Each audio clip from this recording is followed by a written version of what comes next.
नाज़रीन, regime change operation के बाद जो इकदामात लिए जाने थे उसमें एक काम था NRO,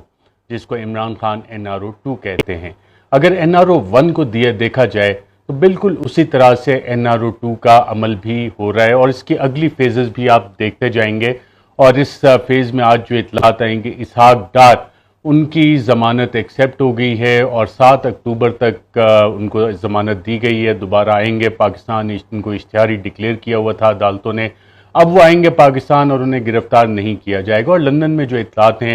हमें यही बताया जा रहा है, मुख्तलिफ इतलात आ रही हैं, नून लीग कैंप से ये इतलात आ रही हैं कि इसहाक डार साहब को मुल्क का वज़ीर ख़जाना बनाया जाएगा। और चंद सहाफ़ी तो कह रहे हैं कि वो अमली तौर पर डिप्टी प्राइम मिनिस्टर भी होंगे, जिस तरह नवाज शरीफ के दौर में होते थे। साथ ही साथ नवाज शरीफ ने भी नाज़रीन अपने नैब तरमीमी एक्ट के बाद एहतसाब अदालत में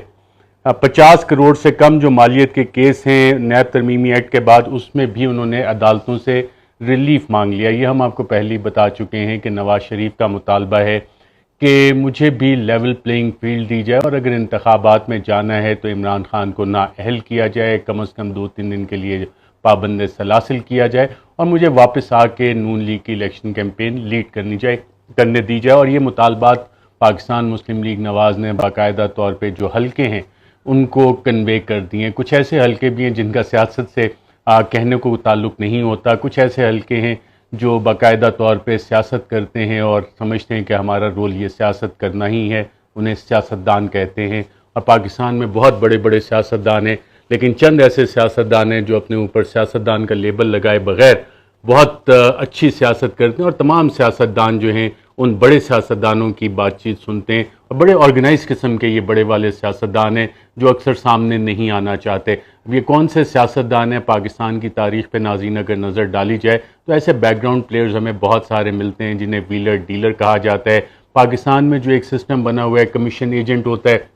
कि फॉर्मली तो काम आपका हो रहा है, पूरा प्रोसेस है, लीगली भी सारी चीज़ें डिफाइंड है, लेकिन जब तक आप कमीशन एजेंट को उसका कमीशन नहीं देंगे, उसके साथ व्हीलिंग डीलिंग नहीं करेंगे तो आपके मामलात आगे नहीं चलते, आपकी फाइलें आगे नहीं चलती। तो पाकिस्तानी सियासत में भी नाज़रीन इस तरह के व्हीलर डीलर होते हैं और हमने देखा है कई दिहाइयों से वो व्हीलर डीलर पाकिस्तानी सियासत में मौजूद हैं जिन्होंने तमाम सियासतदानों को आगे लगाया होता है। इसी हवाले से नाज़रीन अगर रिजीम चेंज ऑपरेशन को हम देखें जिसकी हमने बात की कि NRO 2 उसका अगला फेज़ है, इस हवाले से पाकिस्तान तहरीक इंसाफ के साबिक वज़ीर इत्तलात फवाद चौधरी ने आज मीडिया से बात करते हुए कहा कि 50 नहीं 150 नैब के ऐसे केसेस हैं जो कि बंद किए जा रहे हैं, जिन्हें बंद किया जाएगा। और नैब के जो नए सरबराह हैं आफ्ताब सुल्तान साहब जो पहले DG इंटेलिजेंस ब्यूरो थे, नून लीग के इंतहाई करीबी शख्सियत हैं, तो उनसे ये पूरी उम्मीद रखी जा रही है PTI के हलकों में कि वो तमाम तर रिलीफ देंगे। इस रिजीम चेंज ऑपरेशन के नाज़रीन दो पहलू हैं, एक अंदरूनी पहलू है, एक बैरूनी पहलू है। जो बैरूनी पहलू है वो तो हमें उस केबल के हवाले से, मरासले के हवाले से, PTI के लीडरान की तकारीर से, ऑन द रिकॉर्ड स्टेटमेंट से, साबिक वज़ीर आज़म इमरान खान की बयानात से पता लगता है कि अमेरिका का मुतालबा था कि इमरान खान की हुकूमत को ख़त्म किया जाए और वोट ऑफ नो कॉन्फिडेंस से पहले का ये मरासला है और उसमें ये बाकायदा डोनाल्ड लू की तरफ से मुतालबा PTI वाले कहते हैं लिखा हुआ है, दर्ज है, लेकिन उस पर आज तक नाज़रीन तहकीकात नहीं हुई, तहकीकात को रोका गया क्योंकि अगर तहकीकात हो जाती तो शायद ये पता लग जाता।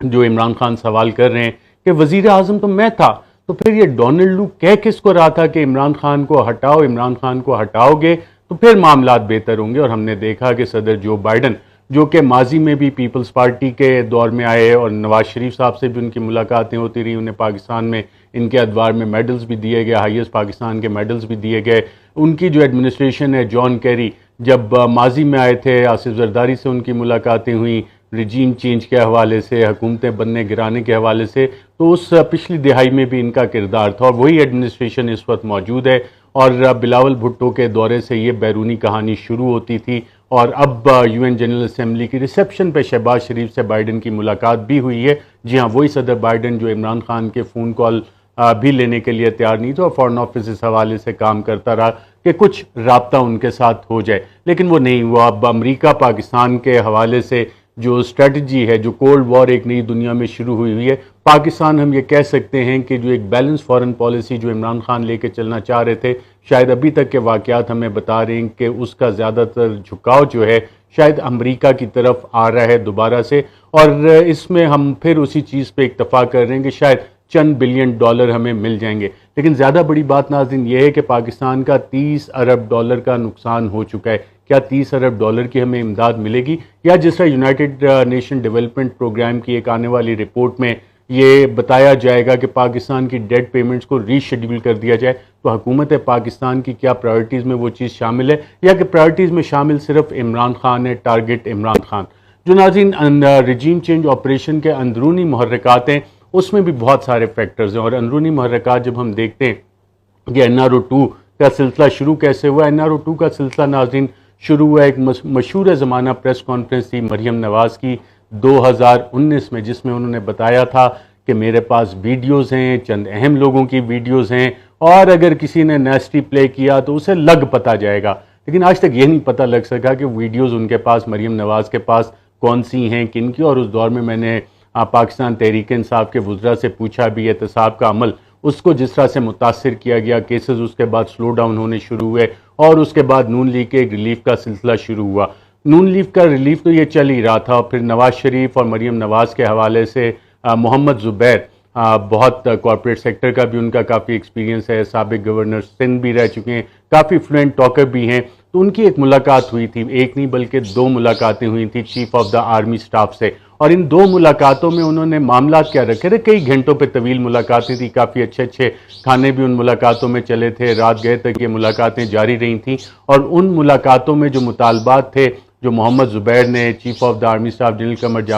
قمر جاوید باجوہ کے سامنے رکھے، اس میں ریلیف تھا مریم نواز صاحبہ کے لیے اور نواز شریف صاحب کے لیے۔ اور اس حوالے سے جب ہم نے افواج پاکستان کے ترجمان میجر جنرل بابر افتخار سے ناظرین سوال کیا تھا، تو میں آپ کو سوال جواب سنا دیتا ہوں کہ کیا سوال تھے جواب۔ ساری خبریں آ رہی ہیں chief of the army staff سے ملاقاتوں کی، ساتھ کہیں یہ بھی کہا جا رہا ہے کہ جی کوئی ملاقات ہی نہیں ہوئی کسی کی، اور خاص طور پہ نون لیگ کی تو کسی کی بھی ملاقات نہیں ہوئی کسی لیڈر کی chief of the army staff سے۔ آپ اس حوالے سے ہمیں کچھ کنفرم یا ڈینائی کر سکتے ہیں کہ ملاقاتیں ہوئیں یا نہیں ہوئیں؟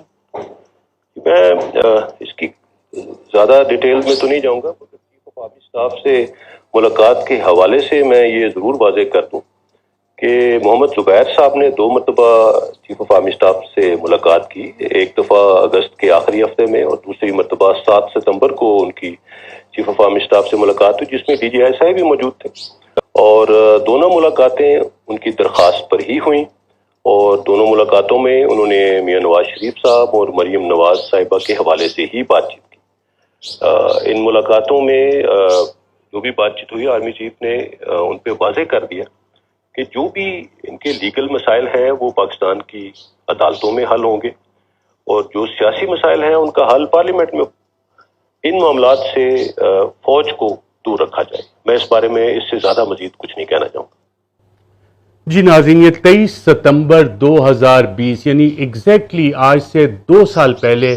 Major general Babar Iftikhar DGISPR نے میرے پروگرام میں مجھے یہ کنفرم بات کی تھی کہ محمد زبیر کی 2 ملاقاتیں ہوئی۔ اس وقت میں ARY پہ پروگرام کر رہا تھا، ARY پہ دباؤ ڈال کے اس وقت مجھے نکالا نہیں گیا تھا، کیونکہ ہم سوال کرتے ہیں، چلیں خیر وہ ایک الگ کہانی ہے کہ دباؤ کس نے ڈالا، کس نے کیا دھمکیاں لگائیں ARY کو، 4000 ملازمین کا جو مستقبل ہے اس کو کس طرح سے انہوں نے داؤ پہ لگایا تھا، یہ کہانی پھر کبھی صحیح۔ اس کے تمام کردار جو ہیں، میں ایک ایک کردار کو تک پہنچ گیا ہوں کہ کون سے کردار نے اس میں کیا رول ادا کیا، وہ تمام نام بھی پہنچ چکے ہیں۔ اس حوالے سے انشاءاللہ آپ سے کسی دن تفصیل سے سٹوری آپ کے ساتھ شیئر کریں گے۔